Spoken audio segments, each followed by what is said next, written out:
Hey everyone, in this tutorial, I'll show you how to install Mozilla Thunderbird on Linux in 2026. The exact installation method can vary slightly depending on your Linux distribution, but the overall process is straightforward. So let's get started. First, open your Linux distribution's Software Center or Package Manager. Search for Mozilla Thunderbird and check whether the application is available through your system's software repository. If Thunderbird is available, select it and choose the Install option. Your system may ask you to enter your password before the installation can continue. Wait while Linux downloads and installs the required files. Once the process is complete, you can launch Thunderbird from your application's menu.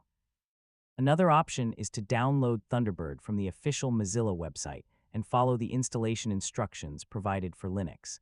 Make sure you choose a version that works with your system. After Thunderbird opens, you'll see the Account Setup screen. This is where you can add an existing email account and configure your inbox. If you're not ready to add an account yet, you can close the Setup window and return to it later from the application settings.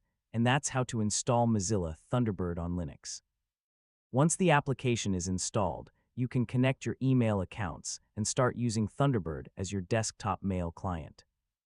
If this guide helped, make sure to like the video, and thanks for watching. Hey everyone!